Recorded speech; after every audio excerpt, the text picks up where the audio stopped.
बिस्मिल्लाहिर्रहमानिर्रहीम अस्सलाम वालेकुम। Welcome to my channel आलियाज़।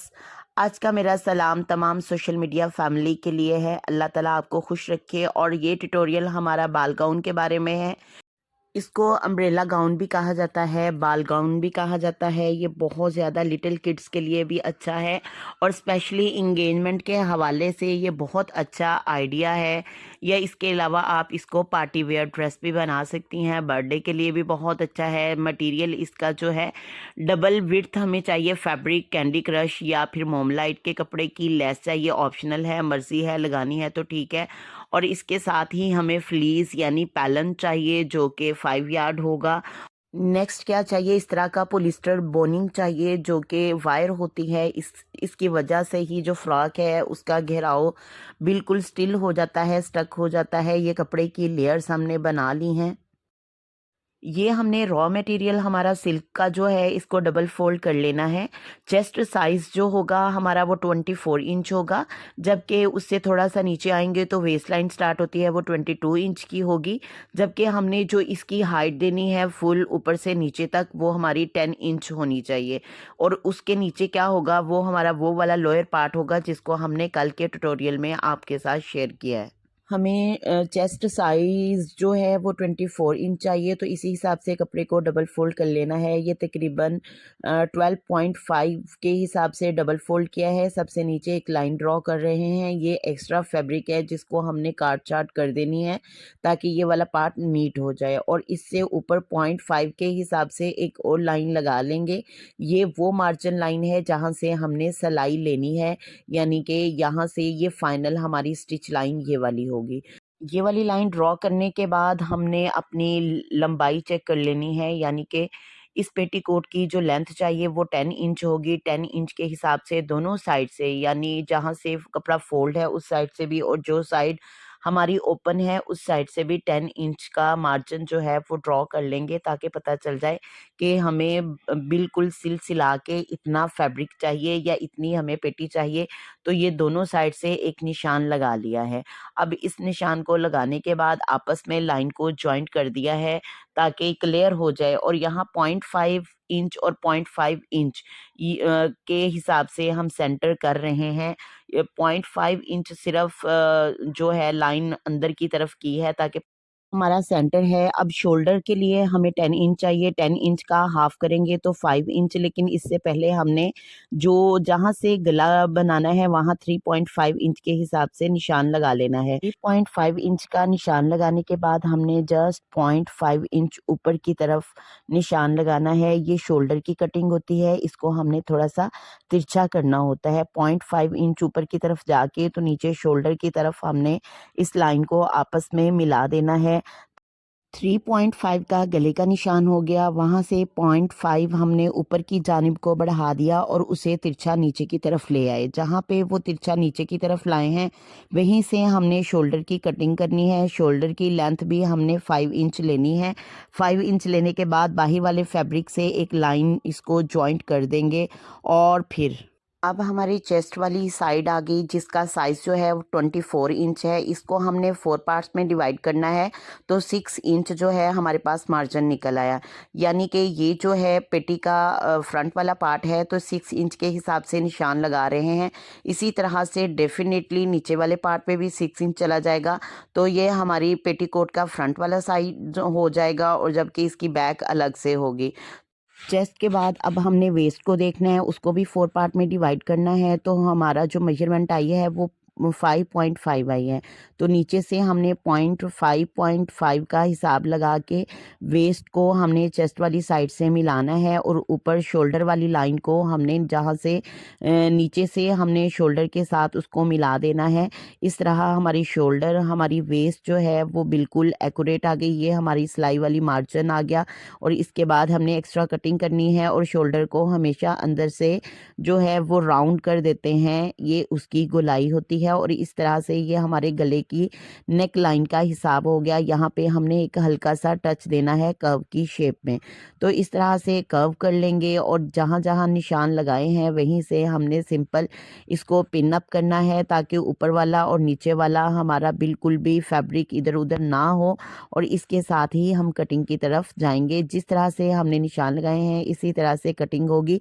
तो ये हमारा पेटीकोट जो है उसका फ्रंट वाला हिस्सा हमने रेडी कर लिया है और इसी पैटर्न पे हमने बैक वाली साइड को भी बनाना है। लेकिन बनाने से पहले इसी तरह से जुड़ा जुड़ाया हिस्सा जो है वो हमने ऊपर की जानिब रख देना है और यहाँ बिल्कुल किनारे पे रख के पिन अप कर लेना है ताकि ये फैब्रिक भी इधर उधर बिल्कुल भी ना हिले। और ये निशान हम वहाँ से कर रहे हैं जहाँ हमने 0.5 इंच के हिसाब से हमने एक मार्जिन लाइन जो थी उसको ड्रॉ किया था, वहाँ हमने पिन अप कर लिया है। तो और इसको मज़ीद ऊपर वाले हिस्से को भी क्लियर करने के लिए यहाँ भी हम पॉइंट्स के निशान लगा रहे हैं। तो इस तरह यहाँ से एक हल्का सा कर्व आ जाएगा, यानी ये कर्व किस साइड पे आएगा, ये बाहर वाली साइड से आएगा। और मार्जिन तो हमारा ऑलरेडी क्लियर है, जो जहाँ से हमने सिलाई वाली लाइन लगानी है बिल्कुल नीचे वाले हिस्से पे भी वहीं से लाइन ड्रॉ कर लेंगे।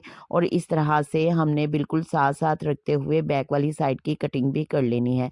इस तरह से हमारे पास दो पैटर्न बन गए हैं, फ्रंट पार्ट और बैक वाला हिस्सा। लेकिन अभी भी थोड़ी सी इसमें प्रॉब्लम्स तो नहीं कह सकते, लेकिन अभी भी इसमें थोड़ी सी कमियां हैं जिनको हम दूर करने जा रहे हैं। ये हमारा फ्रंट वाला हिस्सा है। फ्रंट वाले हिस्से में ऊपर पहले जो है वो जहाँ से शोल्डर स्टार्ट होते हैं वहाँ से लेके नीचे तक गले वाली साइड पे 6 इंच का हमने एक निशान लगाना है और इस निशान को वहाँ शोल्डर के साथ मिला देना है। तो इस तरह से एक वी शेप हो गया। और फ्रंट वाला जो शोल्डर होता है अंदर की तरफ उसकी थोड़ी सी और हमने कर्व की शेप में या गोलाई की शेप में 0.5 के हिसाब से लाजमी मार्जिन देना होता है। इससे ये होता है कि नीचे अंडर आर्म से यानी बगल से बिल्कुल भी कपड़ा जो है वो इकट्ठा नहीं होता और इसकी कटिंग और स्टिचिंग बहुत ही ज़बरदस्त आती है। ये हमारा फ्रंट वाला पार्ट हो गया। 6 इंच का हमने गले को भी ड्रॉ कर लिया है, शोल्डर को मज़ीद अंदर से डीप कर लिया है। लेकिन अब हमने बैक पे क्या करना है, क्योंकि ये बैकलेस होगा और यहाँ पे डोरियाँ जो हैं उनसे हमने अटैच करना है। इसका वी थोड़ा सा हमने लंबा रखना है। बैक वी की कटिंग करते हुए हमने दोनों हिस्से अलग कर लेने हैं जिससे हमें सीने में भी आसानी होगी। अब जिस तरह के हमने बैक और फ्रंट काटे हैं बिल्कुल इसी पैटर्न पे हमने एक और बैक और फ्रंट काट लेना है। पैटर्न हमारे सामने है, अब कोई भी इश्यू नहीं है। अच्छा, ये क्वेश्चन मार्क बनता है कि ये किस लिए? ये इसलिए कि जब भी हम कोई बाज़ार से रेडीमेड फ्रॉक लेके आते हैं तो हमेशा वो गुम हिस्से की तरफ सिलाई हुआ होता है। उसकी जो असल वाली सिलाई होती है वो हमें बिल्कुल भी नज़र आ नहीं रही होती, जिसकी वजह से उसकी शेप बहुत ही ज़बरदस्त होती है। आज हमारा गाउन भी उसी पैटर्न पे है। ये बाल गाउन होता है, अम्ब्रेला होता है। इस तरह से इसकी पेटीकोट की हमने कटिंग कर ली है। इसके साथ ही मेरी तमाम व्यूवर्स से रिक्वेस्ट है कि वो मेरे चैनल को सब्सक्राइब करें, बेल आइकॉन को लाजमी क्लिक कर लें ताकि वीडियो का नोटिफिकेशन बर वक्त आपको मिल सके। और इस तरह से ऊपर भी हमने सिलाई के लिए एक मार्जिन लाइन जो है ड्रॉ कर लेनी है और नीचे भी कर लेनी है ताकि प्रोमिनेंसी हो जाए और पता चल जाए। और इसी तरह से जिस तरह से फ्रंट पार्ट को हमने दो हिस्सों में काटा है तो बैक वाले हिस्से को भी इसी तरह से डबल हिस्सा लेके उसको भी काट लेंगे। और अब हमने इनकी ऑपोजिट डायरेक्शन एक साइड पे कर लेनी है ताकि ये जुड़ने में आसानी हो। जी व्यूअर्स, इस तरह से हमने इनको पिन ऑफ कर लेना है। और अब हम इसकी फाइनल स्टिचिंग की तरफ जाने से पहले इसका जो सबसे ऊपर वाला यानी वो कपड़ा जो कैंडी क्रश ग्लिटर है उसको हमने लगाना है। वो किस तरह से काटना है उसको भी पैटर्न तो ऑलरेडी हमारे पास आ चुका है, बस वहाँ पे हमने इनको पिन अप करना है। और ये पैटर्न काटने के बाद ये इससे फैब्रिक बिल्कुल भी ज़ाया नहीं होता। तो आपने भी अगर कटिंग करनी हो तो पहले कोई भी नीचे वाला जो पैटर्न है उसे ड्रॉ कर लिया करें, फिर उसी के ऊपर रहते हुए उसी मार्जिन पे रहते हुए आपने ऊपर वाला फ्रंट हिस्सा भी काट लेना होता है। इससे ये होता है कि कोई भी कतरन जो है वो बेकार नहीं जाती बल्कि हमारे नेक्स्ट एपिसोड में हमारे काम आती है। तो इस तरह से बैक को भी हमने पिन से लगा लिया है और फ्रंट वाले हिस्से पे भी पिन अप कर लिया है। जी तो वीवर्स, कैंडी क्रश कपड़े के नीचे लाइनिंग लग चुकी है। ये हमने जो सिलक के ऑलरेडी 2 पैटर्न काट लिए थे, ये 1 पैटर्न है जिसके ऊपर जहाँ जहाँ हमने स्ट्रिप लगानी है यानी वो डोरी लगानी है, वहाँ वहाँ हमने निशान लगा लेना है 1 इंच का गैप देते हुए। और लगाने कितने हैं, ये तकरीबन आपने अपना जस्ट गले वाली साइड को छोड़ना है, बाकी नीचे तक, क्योंकि ये फिट भी करते हैं, यहाँ से फिटिंग भी होती है, तो एक को देखते हुए दूसरी साइड पे भी वहाँ वहाँ ही हमने 1 इंच का गैप देते हुए इसका मार्जिन कंप्लीट कर लेना है। तो ये वाला जो कैंडी क्रश कपड़ा है, इसकी हमने अब स्ट्रिप्स के लिए, जो स्ट्रिप्स हमने बैग के साथ अटैच करनी है, उसको, इस कोड को बनाने के लिए हमने तिरछा कपड़ा लेना है। तिरछा कपड़ा कितना लेना है, तो ये तकरीबन आपके पास 10 इंच तक तकरीबन होना चाहिए। तो इस तरह से तिरछा कपड़ा 2 टाइम काट लेना है, क्योंकि हाफ जो है वो आधी पेटीकोट के साथ अटैच हो जाएगा और हाफ जो है वो दूसरी साइड के साथ अटैच हो जाएगा। अब हमारे पास ये वो वाला पीस है जिसके साथ कैंडी क्रश कपड़ा अटैच किया था और हमने इसको पिन अप भी कर लिया था। ये समझें कि आपने एक साइड पे कैंडी क्रश है और दूसरी साइड पे इसकी लाइनिंग है, और हमने चारों साइड से इसके ऊपर एक सिलाई जो है वो लगा देनी है, ताकि लाइनिंग जो है इसके साथ फिक्स हो जाए। और इस तरह से ये बैक वाला हिस्सा है, ये भी 2 दफ़ा है, यानी एक साइड पे सिल्क का कपड़ा है और दूसरी साइड पे कैंडी क्रश कपड़ा है या कि मूनलाइट का कपड़ा है। तो इस तरह से इसको भी हमने सिलाई लगा के कवर कर देना है, और ताकि ये चारों तरफ से स्ट्रिप्स के साथ अटैच हो जाए। इसके बाद जो दूसरे वाला पैटर्न है, उस पैटर्न पे डोरियां अटैच होंगी और उसी के साथ हमने गुम सिलाई लगा लेनी है। लेकिन वीवर्स कैसे लगानी है उसके लिए देखिएगा। जी तो वीवर्स, कैंडी क्रश वाला कपड़ा हमने ऊपर रखना है और एक्स्ट्रा पैटर्न जो कट किया था वो नीचे रखना है, और सबसे पहले हमने गले से अटैच करना है। दोबारा सुनिएगा, गले से अटैच करना है, हमने कंधे अटैच नहीं करने। क्योंकि कंधे क्यों अटैच नहीं करने, क्योंकि कंधों को हमने डायरेक्ट बैक वाले हिस्से के साथ भी अटैच करना है। तो इस तरह से एक ही बार सिलाई लगाएंगे। अब हम शोल्डर्स की साथ साथ सिलाई लगा रहे हैं, जो कि अंदर वाली साइड है, लेकिन ऊपर से हमने नहीं लगानी, और यहाँ पे हल्के हल्के कट्स हमने सीजर्स की मदद से दे देने हैं। जब हम इसको फोल्ड करेंगे तो बहुत ही नीट अंदाज में ये हमारा फैब्रिक जो है ये फोल्ड हो जाएगा। ये जी तो व्यूअर्स, ये हम फोल्ड करने जा रहे हैं। देखिएगा, ऊपर कंधों से हमने सिलाई नहीं लगाई, ऊपर वाली साइड से, वो इसी तरह से हमने फिंगर की मदद से बाहर निकाल लेने हैं, और बाकी जो है उसे भी हमने हल्का हल्का अपने फिंगर की मदद से स्ट्रिप्स जो हैं उन्हें बिठा लेना है। इस तरह कंधों के ऊपर भी एक सिंपल सिलाई लगा लेनी है, ताकि इसकी जो शेप है वो बरकरार रहे। क्योंकि डबल 2 टाइम कपड़ा लगाया है, तो इसलिए ये अंदर की तरफ फोल्ड भी हो रहा था, तो इसलिए इसके ऊपर कंधे से एक बार सिलाई लगा ली है। अच्छा जी, यहाँ पे हमने देख लिया है कि हमारा जो गला है ये भी गुम सिलाई के साथ हुआ है, शोल्डर्स जो अंदर वाली साइड में हैं वो भी गुम सिलाई के साथ हुए हैं, लेकिन जो फिटिंग है, जो नीचे वाला हिस्सा है, इसको हमने गुम नहीं किया। क्यों नहीं किया, इसके लिए तो आपको फुल वीडियो देखना पड़ेगी। जी वीवर्स, ये हमारी बैक साइड है, ये कैंडी क्रश कपड़ा नहीं है, ये सिंपल है। इसके साथ हम क्या करने जा रहे हैं, तो ये स्ट्रिप्स जो हमने 10-10 इंच के हिसाब से कटिंग कर ली थी, चाहें तो आप इसे अपने हस्बे ज़रूरत थोड़ा सा लंबा भी कर सकते हैं। तो एक साइड पे बंद करके हमने इसके ऊपर सिलाई ले लेनी है। ये दोनों हिस्से हैं, दोनों साइड्स के हैं, तो इस तरह से सिलाई लेने के बाद इसके एक साइड पे हमने सुई की मदद से 2-3 बार नॉट जो है वो टाइटली लगा देनी है, और फिर उसी सुराख के अंदर से सुई को उल्टा घुमाना है, और आहिस्ता आहिस्ता करके दूसरी साइड से हमने सुई को निकाल लेना है और कपड़े को पीछे की तरफ खींचना है। तो इस तरह से हमारे पास ये बहुत ही ज़बरदस्त खूबसूरत सी स्ट्रिंग कोड बन चुकी है। स्ट्रिप हमारी बन गई है, जिससे हमारी फिटिंग आएगी। ये जो फ्रॉक हम रेडी कर रहे हैं, ये 6 साल के बच्चे के लिए है। तो इसी हिसाब से जैसे जैसे हमने बड़ों के तरफ जाना है या उनके ड्रेसिंग की तरफ जाना है, तो हमारी मेजरमेंट्स कुछ और होंगी। तो आपने हिसाब लगा लेना है, जहाँ पे हमने 1-1 इंच का गैप लिया था, निशान लगाया था, उसी गैप के ऊपर हमने इस जोड़ को लगाना है, लेकिन इसको काटना नहीं है। एक ही बार हमने ये सारी स्ट्रिप्स जो है अटैच कर ली हैं। वीवर्स, ये तुर्किश ड्रेसेस हैं, ये बहुत ज़्यादा इन हैं। अरेबियन जो हैं वो भी इन ड्रेसेस का बहुत ज़्यादा इस्तेमाल करते हैं। तो अगर हम पाकिस्तान में चाहें तो इस तरह के अपने घर में बैठ के तैयार कर सकते हैं, और चाहें तो हम इनको घर बैठे ही स्मॉल स्केल पैमाने पे इसे सेल भी कर सकते हैं। जी, तो वीवर्स, दोनों साइड से इन डोरियों को अटैच कर दिया गया है। अब जिस लाइनिंग को हमने कैंडी क्रश कपड़े के साथ अटैच किया है, उसको अब हमने इनके ऊपर रख देना है, यानी कि दोनों साइड्स को अब हम जोड़ने वाले हैं, ताकि हमारा जो नीट वाला हिस्सा है वो निकल के सामने आए। अच्छा जी, जो मूनलाइट वाला कपड़ा है, मूनलाइट वाला, उसको हमने अंदर की तरफ रखना है, ताकि जब हम इस कपड़े को उल्टाएं तो हमारा नीट हिस्सा बन के सामने आ जाए।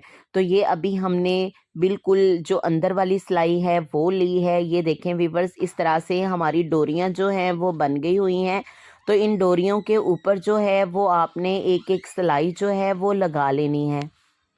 जी, तो वीवर्स, कोड हमारी लग चुकी हैं, उनको बिठा भी लिया गया है। इस तरह से हमने दोनों हिस्से के ऊपर कोड्स लगा ली हैं। हिस्सा हमने 1 वाला खोल लेना है, और जो कैंडी क्रश वाला फैब्रिक है उसको हमने कैंडी क्रश के साथ ही अंदर की तरफ अटैच करना है। और सिलाई हमने कहाँ से स्टार्ट लेनी है, बिल्कुल कंधे के साथ कंधा हमने लगा लिया है, यानी ये वो हिस्सा है जो अब फाइनल होने जा रहा है। फ्रंट वाले पार्ट को बैक वाले पार्ट के साथ हमने अटैच करना है। तो जी वीवर्स, इस तरह से लगा लिया है। और ये जो है लाइनिंग के अलावा ये जो दूसरे वाला हिस्सा था, अब इसको हमने ऊपर वाली साइड पे फोल्ड कर दिया है। अब यहाँ एक सिलाई ले लेंगे, और सिलाई लेने के बाद कंधे को कंधे से अटैच करके वहाँ भी इसके साथ ही हमने कंधा भी जोड़ लेना है। इस कपड़े को ध्यान से देखिए, जिनको समझ नहीं आ रही वो स्पीड स्लो कर सकते हैं, या फिर इसे ब्रेक लगा लगा के भी देखा जा सकता है। अब कंधे की सिलाई होने जा रही है, यानी कि कंधे की शोल्डर वाली साइड अंदर वाली साइड से कर रहे हैं।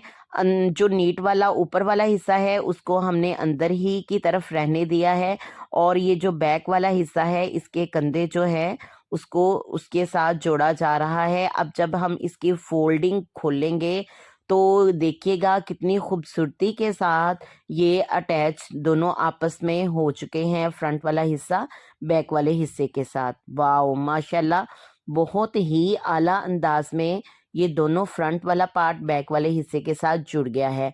तो इसी पैटर्न पे हमने दूसरे वाला साइड भी लगा लेनी है, बिल्कुल इसी अंदाज में। लेकिन लगाने से पहले ये हमारी फिटिंग वाली जो साइड है इस जी, तो वीवर्स, गुम सिलाई वाला अंदाज ही हमने अपनाना है फ्रंट वाले हिस्से को बैक वाले हिस्से के साथ। ये बिल्कुल फिटिंग वाला पार्ट है जिसको हम अटैच करने जा रहे हैं। तो इस तरह से सिलाई लगा लेनी है, जहां हमने 0.5 इंच का गैप दिया था उसी लाइन के ऊपर, उसी मार्जिन के ऊपर हमने साइड लगा लेनी है। और ये जो बैक वाली साइड का एक हिस्सा हमने अलग किया था, अब इसको हमने घुमा के ऊपर वाली साइड पे ले आना है, और इसको भी इसी तरह से अटैच कर लेना है। फिर जब हम इसकी फोल्डिंग खोलेंगे तो ये वाला हिस्सा भी बिल्कुल गुम सिलाई वाले अंदाज से जुड़ जाएगा। थोड़ा सा जो लोग इसको फर्स्ट टाइम देख रहे हैं या जिन्होंने अभी तक इसके ऊपर वर्क नहीं किया, उनके लिए थोड़ा सा टेक्निकल है, लेकिन यकीन करें जब आप करना शुरू करेंगे तो ये आपके लिए बिल्कुल हलवा हो जाएगा। जिस तरह हलवा बहुत आसानी से खाया जाता है, इसी तरह ये काम भी बहुत आसानी से आप लोग घर बैठे ही कर लेंगे।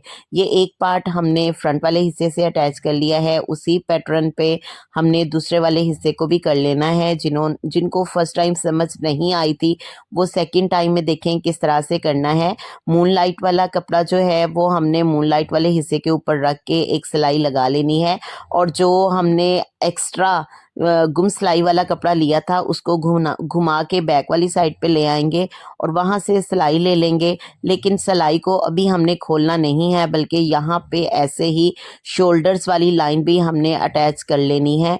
तो जिससे क्या होगा कि बैक वाला जो शोल्डर है उसका भी ऐसे ही गुम सिलाई हो जाएगी साथ ही।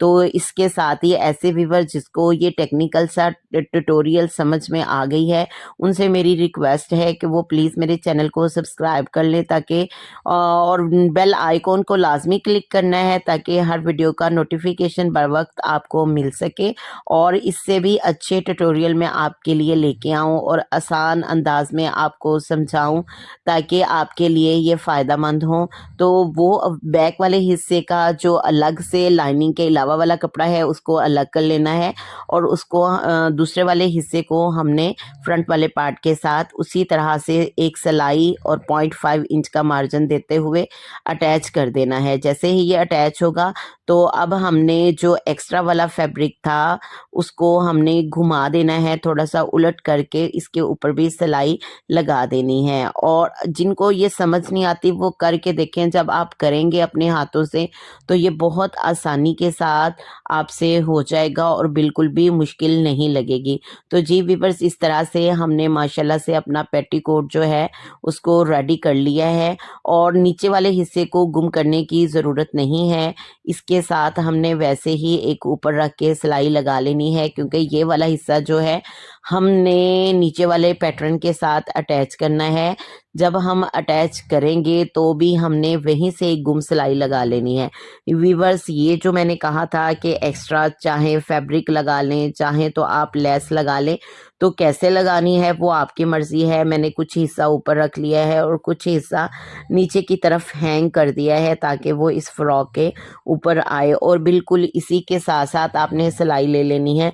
ऐसे व्यूअर जिनको फिनिशिंग का ज़्यादा मसला है कि ये ऐसे नहीं, तो वो चाहें तो इसे बाज़ार से भी अटैच करवा सकते हैं, इसको लगवा सकते हैं, चाहें तो घर में सुई धागे की मदद से इसको पक्का कर सकते हैं। लेकिन इससे पहले कि कहाँ-कहाँ पे हमने इसको रखना है, तो उसके लिए आप इसको कॉमन पिन की मदद से अटैच कर सकते हैं। अब ये वो वाला हिस्सा है जो नीचे वाला पैटर्न हमने पहले ट्यूटोरियल में दिखाया था, बनाया था।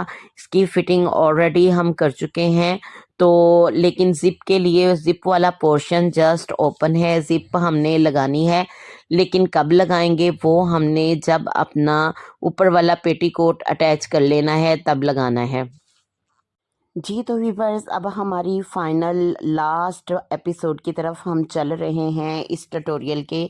तो यहाँ पे हमने सेंटर कर लेना है और वो साइड जहाँ पे हमने ज़िप के लिए उसे ओपन किया है उसे बिल्कुल बैक के सेंटर में रखना है, जहाँ से हमने वो कोड्स लगाई थी, हमने स्ट्रिप्स लगाई थी, वहाँ से हमने उस वाले हिस्से को पकड़ना है और बिल्कुल राउंड साइड पे घुमाते हुए दूसरी साइड तक हमने ले आना है। इस तरह हमारा ये पेटीकोट जो है वो हमारे लोअर पार्ट के साथ अटैच हो जाएगा। आप चाहें तो इसकी बाहर वाली सिलाई को उसी तरह से जिस तरह से हमने कल वाले एपिसोड में आपको दिखाया था कि आपने स्ट्रिप्स लगा के क्लोज कर लेना है, चाहे तो क्लोज कर लें, चाहें तो आप इसे ओवरलॉक करवा सकती हैं। तो जी वीवर्स, अब हम इसको सीधा करने जा रहे हैं। माशाल्लाह माशाल्लाह, देखें कितना खूबसूरत सा ये फ्रॉक रेडी हो चुका है और इसी तरह से अब हम इसको गुम करना है, गुम सिलाई लगानी है। वो कैसे लगानी है, तो उसी तरह से जिस तरह से कल वाले ट्यूटोरियल में नीचे वाले हिस्से के साथ स्ट्रिप्स लगाई थी ताकि उसको कवर किया जाए और इसको नीट अंदाज में बनाया जाए। तो इसी तरह से हमने ये वाला हिस्सा भी इसके साथ अटैच करना है। उसी तरह से डबल पट्टी लेनी है, फिर उसको डबल करना है और एंड वाले सिरों से हमने उसे थोड़ा सा गोल सा घुमा देना है, यानी लॉक कर लेना है अच्छे तरीके से। तो इस तरह से ये वाला हिस्सा भी इसके साथ फुल अटैच हो जाएगा। विदाउट मार्केट ओवरलॉक हमने इस फ्रॉक को इसी तरह से रेडी कर लिया है। इसी तरह से इसको फोल्ड करके दोबारा सिलाई लगा लेंगे और अब हमने इसको फिनिशिंग की तरफ मूव करवाना है। जैसे कि लास्ट में ज़िप ही रह गई है, उसको भी हमने अटैच कर लेना है। ज़िप के लिए लोअर पार्ट पे हमने जगह छोड़ी थी, क्योंकि स्ट्रिप्स अभी हमने उसके अंदर नहीं डाली, डोरियां नहीं डाली, इसलिए वो वाली स्पेस ओपन है, वहाँ पे हमने ज़िप अटैच कर लेनी है। ज़िप के लिए ज़िप का ट्यूटोरियल भी आपके साथ शेयर किया जाएगा, 1 बाय 1 करके ये सारे टैक्टिस आपके साथ शेयर किए जाएंगे। तो इस तरह से पेटीकोट के बैक साइड से भी हमने ज़िप लगा देनी है। ज़िप लगाने का फ़ायदा ये होता है कि इतनी बड़ी फ्रॉक और इतनी खुले वाली फ्रॉक को पहनना आसान काम नहीं। जब ज़िप लग जाती है तो इसको बहुत आसानी के साथ ओपन करके पहन लिया जाता है और इसी तरह से क्लोज़ कर लिया जाता है। जी व्यूअर्स, इस तरह से हमने ये वाला फ्रॉक जो है उसका लास्ट एपिसोड फिनिश करने जा रहे हैं, कंप्लीट करने जा रहे हैं। जिनको ये ट्यूटोरियल समझ में आया या जिनको लगता है कि ये फ़ायदेमंद है, वो प्लीज़ मेरे इस चैनल को सब्सक्राइब करें, बेल आइकॉन को लाजमी क्लिक करें, हर आने वाली वीडियो को वो बर वक्त देख सकें। जी, इसके अंदर हमने स्ट्रिप्स डाल ली हैं, उन कोड्स के अंदर बटरफ्लाई हम बना चुके हैं। बटरफ्लाई अगर हम बनाना दिखाते तो ये एपिसोड और ज़्यादा लंबा हो जाना था, तो इसको हमने बक्कल की मदद से अटैच कर दिया है। यहाँ पे चाहें तो इसको सुई धागे की मदद से पक्का कर लें, लेकिन ये इस तरह के बक्कल जो हैं मार्केट में मिल जाते हैं। जी, तो व्यूअर्स, फाइनल लुक आपके सामने है, माशाल्लाह ज़बरदस्त है। घर बैठे ये ट्यूटोरियल लें और अपनी परी जैसी डॉटर्स के लिए ये परियों जैसा ड्रेस रेडी करें।